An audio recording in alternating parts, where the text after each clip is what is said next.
हो राम रसायन तुम्हरे पासा, सदा रहो रघुपति के दासा। नहीं चाहिए मुझे अष्ट सिद्धि नवनिधि के दाता, ऐ मेरी जानकी माता। राम रसायन तुम्हारे पासा, राम नाम का रसायन रखी हो और मुझे अष्ट सिद्धि और नौ निधियां देकर ठगना चाहती हो। हनुमान जी भी कम तेज थोड़ी है। बोला मां मुझे देना ही है, अपना सुत कहती हो, बेटा कहती हो ना, सच में बेटा मानती हो ना। जानकी जी ने कहा अरे पुत्र सच में क्या, एकदम तुम मेरे पुत्र ही हो, सुत हो। तो बोला फिर एक चीज मुझे दे दो। क्या? बोला रिद्धि सिद्धि आप रखो। बोला हमें तुम्हें क्या चाहिए? राम रसायन तुम्हारे पासा, और सदा रहूं मैं रघुपति के दासा। सुनो मेरी माताओं, मेरे भाइयों, मेरे बच्चों, बुजुर्गों, मंदिरों में लोगों के पास जाकर के क्या क्या मांगते हो? हनुमान जी की पूजा करते हो और हनुमान जी से इतना भी नहीं सीखते कि हनुमान जी को जब मौका मिला अपनी मां जानकी से मांगने के लिए तो रिद्धियों और सिद्धियों को ठुकरा दिया और कहा कि तुम्हारे पास एक ऐसा रासायन है। रासायन का अर्थ होता है औषधि कहते हैं, जब रोग हो जाए उसके बाद जो दिया जाए दवाई उसको औषधि कहते हैं। और रासायन उसको कहते हैं जिसके मिल जाने के बाद कोई रोग होता ही नहीं।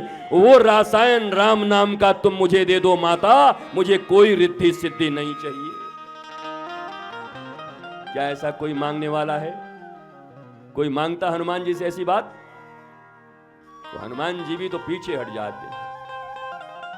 हे हनुमान जी महाराज 1.25 किलो लड्डू चढ़ाएंगे। हाँ क्या करूं? बोला 1.25 करोड़ का हमारा जो ठेकेदारी है उसको दिलवा दो। हनुमान जी तुरंत कहते हैं ए अंगद जरा हिसाब लगाओ तो कैलकुलेटर में कितना परसेंट दिया। कहा महाराज ये तो 0.5% भी नहीं दिया। अरे बोलो सरकारी जगह पर इतना चल रहा है, हमको 0 भी नहीं दिया और वो भी कह रहा उधार, काम हो जाएगा तब चढ़ाऊंगा। अरे भैया नाम उनका है मनोजवम मारुत्य तुल्य वेगम जितेंद्रियम बुद्धिमताम वरिष्ठम। बुद्धिमानों में वरिष्ठ, ज्ञानी नाम अग्रगण्यम, ज्ञानियों में अग्रगण्य। और तुमको दुनिया में कोई नहीं मिला जो हनुमान जी को जाकर के और कह रहे हो हम दे देंगे आपको 1.25 किलो, बस हमारा काम बना दो। हनुमान जी से अगर मांग सकते हो तो तुलसीदास की तरह मांगो। तुलसीदास भी प्रेत को पानी पिलाया करते थे, पेड़ में डाल दिया करते थे, प्रेत पानी पी लिया करता था। एक दिन प्रेत खड़ा हो गया, तुमने हमको बहुत पानी पिलाया, कुछ मांगो। तुलसीदास की आंखों से आंसू आ गए और कहे हमें तो भैया दुनिया में एक ही चीज चाहिए। बोला किससे मिलना है? बोला राम जी से। राम का नाम सुना तो गायब हो गया प्रेत। अरे बोला भैया नाम मत लो। बोला उनसे तो हम नहीं मिला सकते, पर एक हाथ में गदा रखते हैं और उनका पूंछ है। बोला हनुमान जी, और दूर भाग गया। भूत पिशाच निकट नहीं आवे, नाम सुनते ही भागे। बोला नाम मत लो, मैं जगह बता दूंगा मिलने के लिए। कहां? बोला यही वाराणसी में चले जाओ, संकट मोचन मंदिर के जहां सबके पादुका जूते और चप्पल खुले हुए होते हैं, वहीं पर कोढ़ गिरता हुआ, कोढ़ चूता हुआ, जिसके पास कोई नहीं जाता, वहीं जाकर बैठ जाना, वही हनुमान जी। ध्यान दो, मंदिर में जहां जूते चप्पल रखते हैं कोढ़ी बैठा रहता, लोग नाक पे रुमाल रख के निकल जाते। प्रेत ने इंगित किया कि जाओ वहीं पर हनुमान जी हैं। गए तुलसीदास और जाकर धीरे धीरे जैसे उसकी तरफ जाने लगे, वो बोला भैया सब गए, तुम भी निकलो निकलो, कहां आ रहे हो? अरे हम कोढ़ी हैं, कोढ़ टपक रहा है। तुलसीदास नजदीक गए, नजदीक गए। हनुमान जी चिल्लाते रहे अरे दूर जाओ दूर जाओ, तुमको पता नहीं हमको छू लोगे तो तुम्हें भी कोढ़ हो जाएगा, ये छुआछूत का रोग है। किसी को खुजली हो और छू दो तो खुजली हो जाएगी, कोढ़ है, कोढ़ लग गया तो कोढ़ हो जाएगी। वो भी सब प्रकार का नहीं होता, उसके भी टाइप होते हैं। ठीक, घृणा किसी चीज से नहीं करते।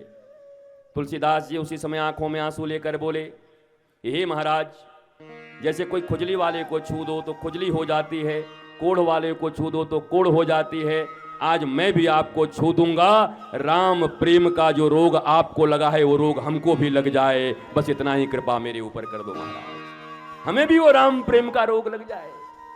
और छू दिया और हनुमान जी मिल गए तुलसीदास को। भैया आनंद आ गया।